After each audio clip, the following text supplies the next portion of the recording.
Today in the Chokeslam Wrestling Report, we are going to be talking about the Ricochet leaving WWE and whatnot to go God knows where. Everybody's talking about he may go to AEW after kind of Will Ospreay called him out on that.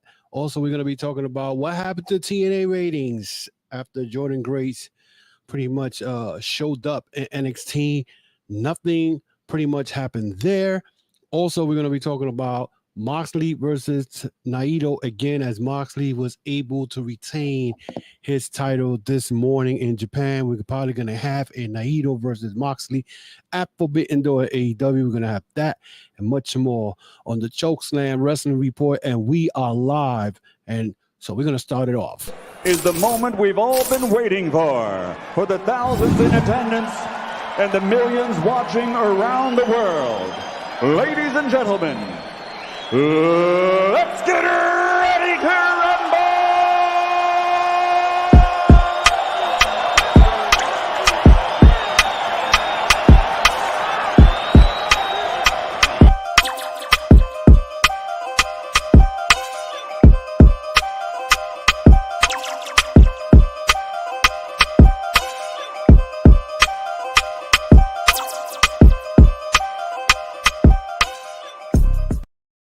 Welcome to another Chokeslam Wrestling Report, and we are live. Episode 198. We're 2 episodes away from 200, and we are live here at the YouTube channel today. And we're going to start off talking about the biggest news that I believe that happened this week was Ricochet. His contract is expiring in the middle of the summer, and he already made it clear he is not, and I repeat, he is not coming back to WWE. He is not signing with them. Are you surprised? Let's be realistic. Are you surprised? And I know that a lot of these WWE drones are going to make excuses, like what I've been hearing the last couple of weeks of certain people. They're not meant to be world champions. They're not meant to win titles in WWE. Of course, as we all know, and we've been seeing for the last couple of weeks and a couple of years, is that they only push their favorites. If it's not a Roman Reigns, if it's not a Seth Rollins, if it's not a, right now it's Cody, not AJ Styles getting pushed. But meanwhile, guys like Nakamura, guys like Ricochet has not been pushed correctly. Ricochet right now, I think, has been the biggest disappointment as far as WWE has underutilized them. Okay, this guy came in, I believe, was somewhere in 2017, 2018, and he went to NXT, won the North American title in there. His feud with the Undisputed Era were, I could say, they were, good. They were amazing. He did some crazy stuff, I think, in one of the war games that they had against Undisputed Era. Yet, when he came onto the main roster, the way he came on the main roster was not genuine. If you guys understand what I'm trying to say, it wasn't genuine at the fact that he was brought up by Vince McMahon along with Malachi Black in some stupid tournament that they had. I believe was for the tag team belts. I don't remember. And they pretty much took all his, his entry away, his special effects, all that. And now Ricochet was just regular Ricochet and whatnot. So, yes, he won the United States title. I believe he won the tag team title. I could be wrong. I don't remember. But he really didn't do much. Meanwhile, I believe it was between the COVID era or before that. People wanted to know why in the world guys like him, Malachi Black, and Keith Lee at that time were not being utilized by WWE. McMahon, of course, was doing a shit show and pretty much in the Raw shows and SmackDown, whichever. The bottom line, he wasn't used. And then when fans came to, pretty much row behind him and say, hey, we want Ricochet to do this, pretty much Ricochet shitted on the fans. And that's when I said, well, I'm not supporting this guy if he feels that being underutilized in WWE and his matches should be better than that. I mean, I'd seen matches with him and Ospreay, which were freaking crazy at the Best of Super Juniors of Japan. Now all this stuff was being taken away from him and whatnot. And he didn't really do nothing. They put him against Logan Paul, supposedly because they wanted to have big views in YouTube. It was going to break, records as far as, people going to YouTube. What did that do? What did that match did for Ricochet? Absolutely nothing. What it got him was some 24/7 title upgrade called Speed. He was the first winner of that stupid thing that WWE has with Twitter now. Twitter's paying him bulk of money for them to put this show called Speed, where the wrestler wrestles in 3 minutes and whatnot. He lost the belt to Andrade, and now he's leaving. Meanwhile, Andrade right now, as it looks like, he is going to be the one that he's not being utilized. So as we figure, well, you know what? We don't have anything for Andrade. So let's, let's make him a speed champion. And people pretty much are good for that. People make excuses. The WWE drones make excuses. Oh, Andrade's, he just came back. Well, if he's doing that, well, how bad was he doing in AEW then? Because I believe he was in the Continental Classic. He had some great matches. His last match, he beat, Bryan Danielson. Now he's a speed champion. Nakamura has now won. It's what, 2 and something? I mean, he only won 2 matches all year. It's a great example of what they're doing with Ricochet. Ricochet, they're not really doing nothing with him. Absolutely nothing. Absolutely nothing. And it's very sad because they're not really doing nothing with him at all. You know what I'm saying? So now he's leaving, and I can see it already. And the one thing I'm going to see a lot is this little line that people use when a WWE performer goes to AEW. And the first thing they say, oh, he sucks. He never was great. That's why he left WWE and blah, blah, blah. Because these are what the E-drones do. This is what the E-drones do. When a WWE wrestler goes to AEW, now all of a sudden, they no good. Meanwhile, when they were in WWE, now, oh, you was cool with him losing matches. Which, it's crazy. It's just, I mean, you really have to ask yourself this question. You know what I'm saying? You have to really ask yourself this question. It's like, why they never utilized them. I mean, they could have done if they're going to do another title, let's say Speed right now, right? Speed. And then all of a sudden now, this Speed, you could have put it on TV in 3 minutes, please.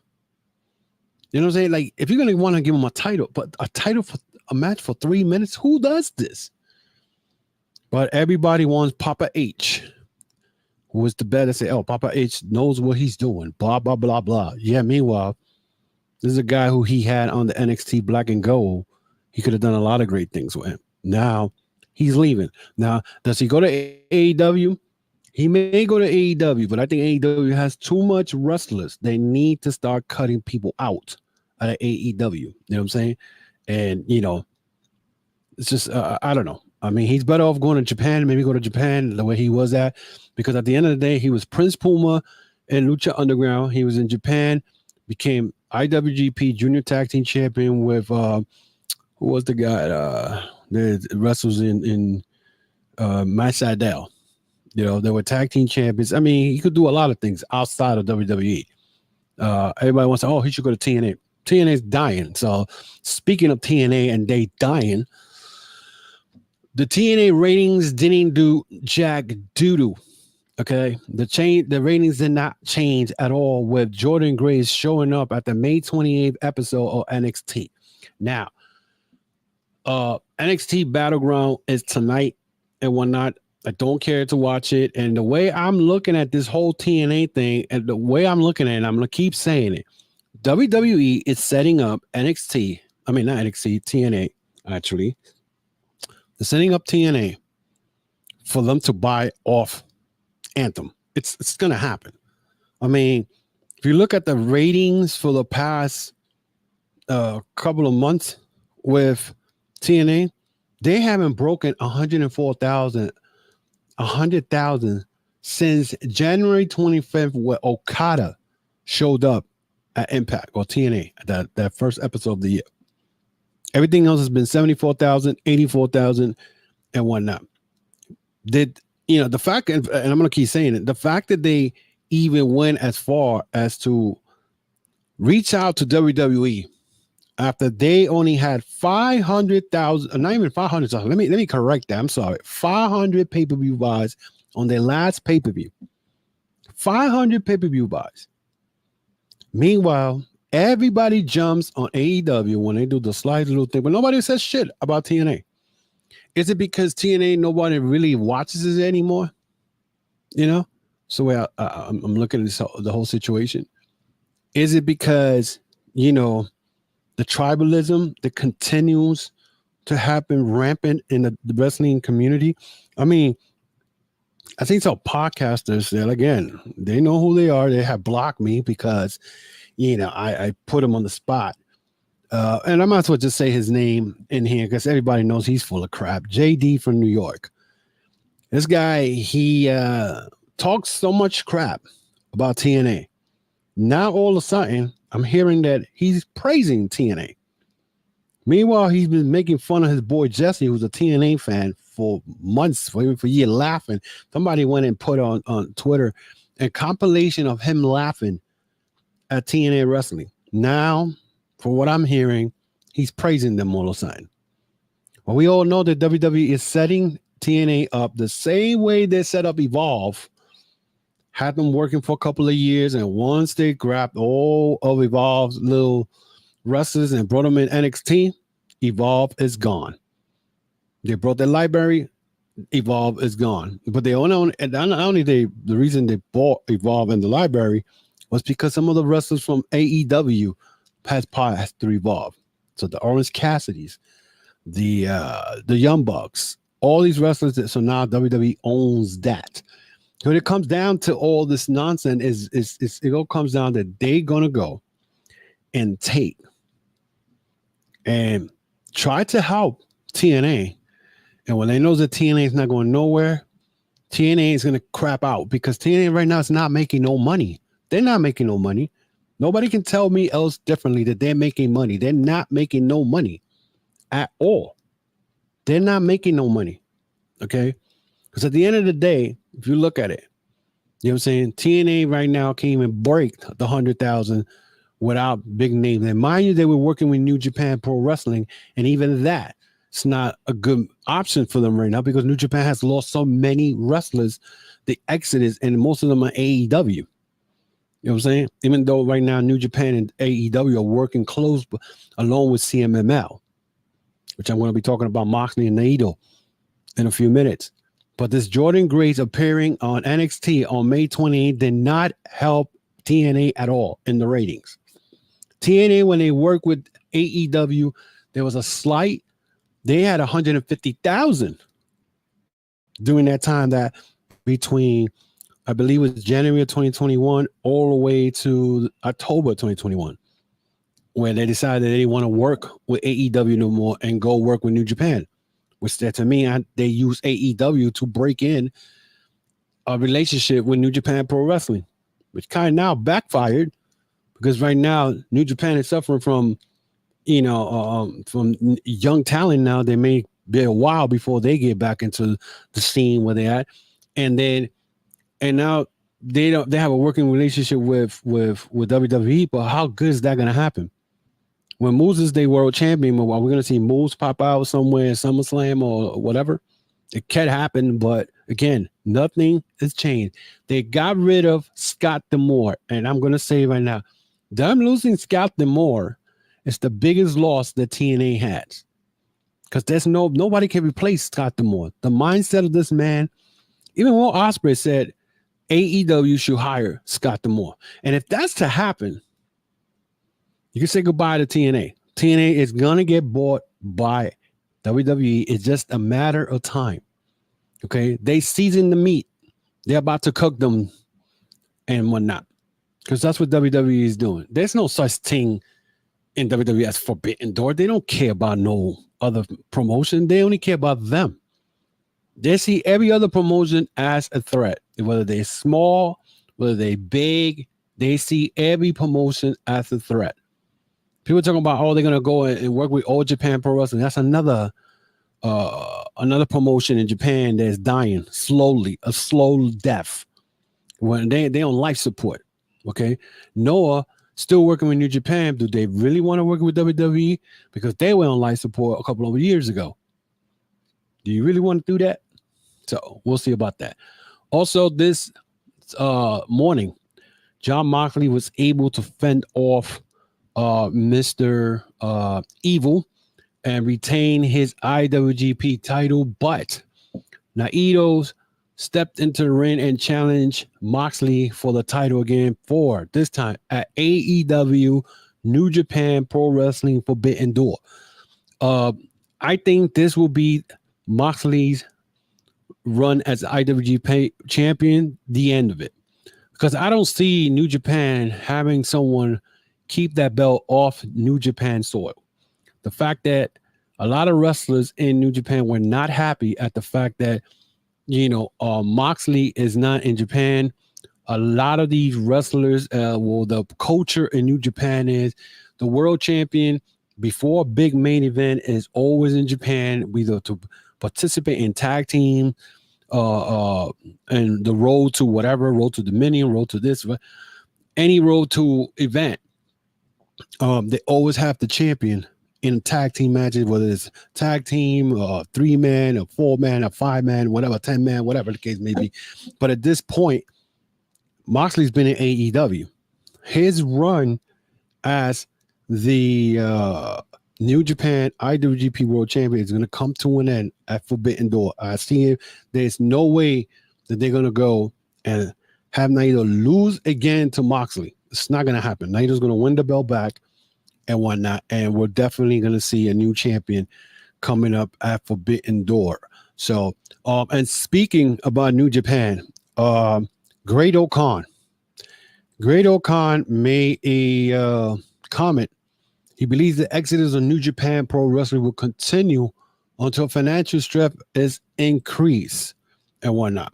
So the crazy part is he talks about here he said, I expressed my personal opinion on strengthening the relationship with AEW. This he took on social media, and this is a report that came from Fightful Select. He said, I expressed my personal opinion on strengthening the relationship with AEW. To be honest, I think the problem with this relationship is that New Japan doesn't have the financial resources. I don't know if the Aussie Open went to AEW because New Japan Pro Wrestling didn't or couldn't sign them. But if they had the financial means, they probably would have done so. Because before they went to AEW, he was talented enough to become IWGP Tag Team Champion. So it would be weird not to sign the contract, which is true. There may have been various reasons why other wrestlers moved to AEW, but there's no doubt that the high contract fees were the main reasons. Now, this kind of surprised me because I didn't know that big contracts have fees when it came to New Japan. And maybe this is why some of these wrestlers feel, well, I'm going to sign big money with New Japan, but at the same time, is it worth it? Because they're putting a high fee, maybe a percentage off or whatever, and I don't want this to happen. I could go to the United States, go to AEW, get paid big time, and I ain't got to worry about no fees. You know what I'm saying? On top of my taxes. So, I mean, I don't know how the tax thing works in Japan. I think that I never heard no taxes or whatever, but I'm sure they have it. But, it's crazy if that's the problem. This is why there's been so many exodus and all these wrestlers has not signed back. And it says, and this transfer is trend is sure to grow. First of all, how many wrestlers have moved from New Japan to other organizations in Japan under the Bushiroad system?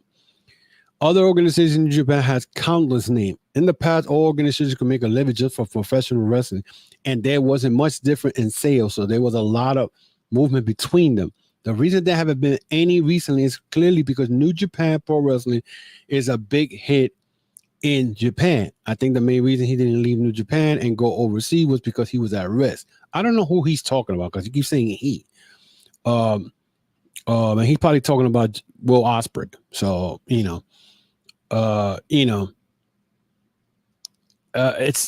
it's crazy, but whatever the problem is, he talks about however being connected to AEW means it's easy to go and come back. This is represented by the last match event, which is a spectacular send-off for the team. I mean, it looks like this, they having problems when it comes to money, I guess. First of all, financial resources. There are various ways to do this. One option will be to increase ticket prices. Another option will be to make it cheaper so that people can easily come. So he probably feels there's no increase in financial whatever. He said you get to promote your own idea. The regional revitalization is good for value for money. So, I don't know what's going on over there and whatnot, because right now Hiroshi Tanahashi is the one running that. So to me, it's just kind of confusing. What is he talking about? Because New Japan, yeah, they're the big hit, whatever, but Bushiroad right now owns almost every promotion in New Japan. They own Stardom. I think they just created United Japan Pro Wrestling, which they got other little small companies all together. So I don't know what Great O'Connor is talking about, but I know he's talking about boosting ticket sales and then making it cheaper. And the whole thing, it sounds weird and whatnot. I know for a fact that New Japan is going to go through a transition of young talent.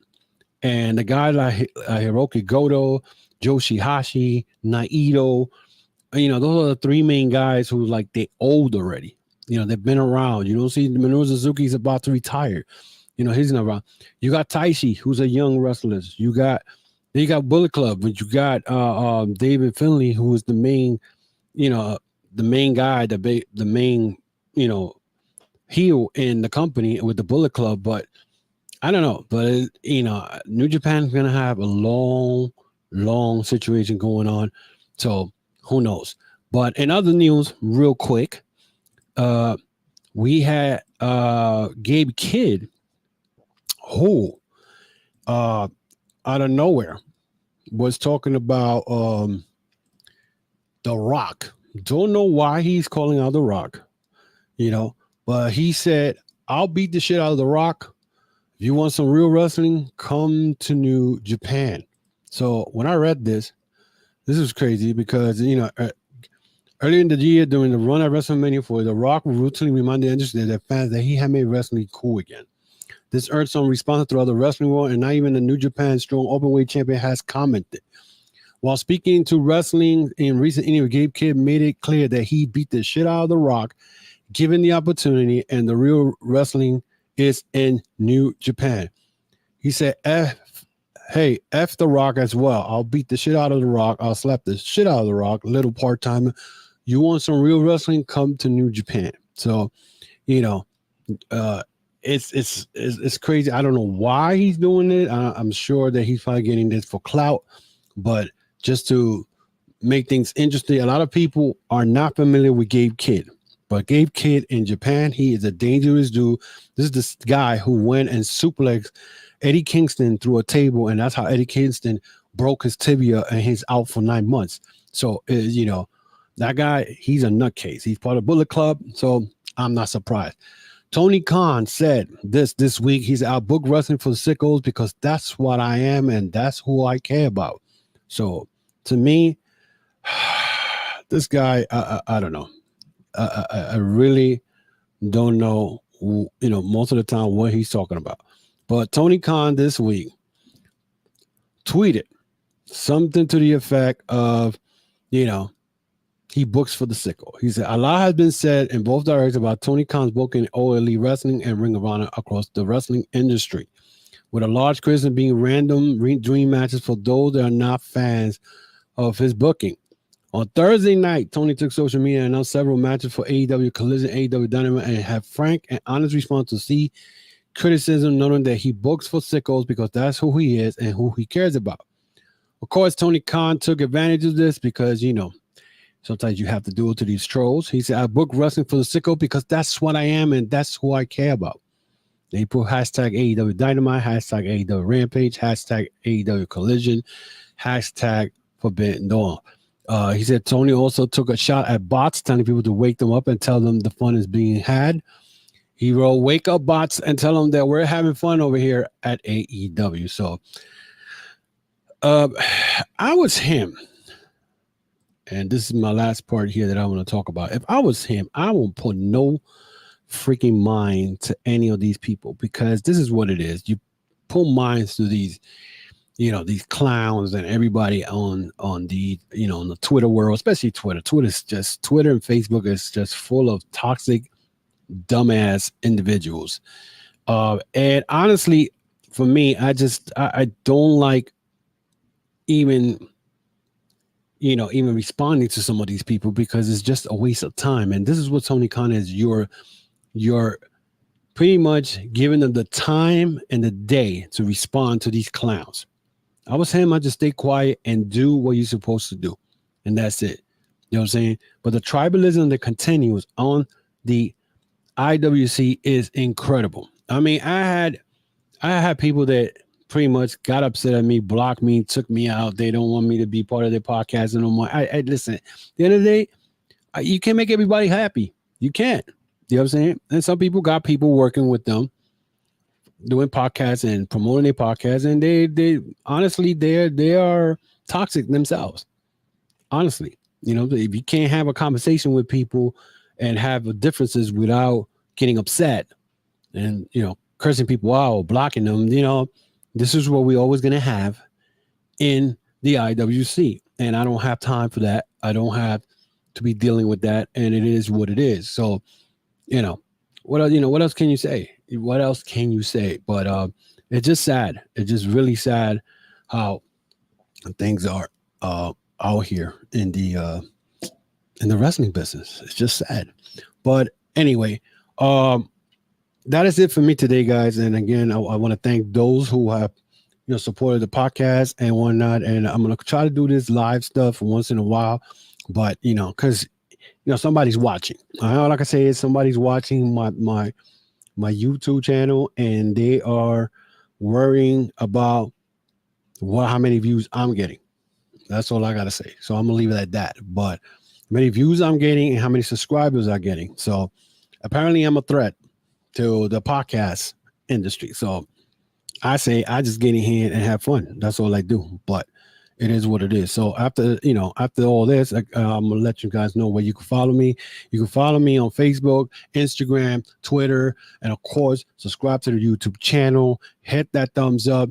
Hit that notification bell for new uploads. Also, check out my podcast store, which is TCWR.veryimpressive.com. That is TCWR.veryimpressive.com, guys. And you can get your t-shirts, your hats, and your hoodies and whatnot. So, you know, of course, we are available on YouTube. You can follow us on any social media platform. With that, guys, I hope to see you next week with episode 199. And we'll see what happens during the week and whatnot. And we'll see if Jordynn Grace wins the NXT title from Roxanne Perez tonight. So until then, guys, be safe, and I'll see you next week.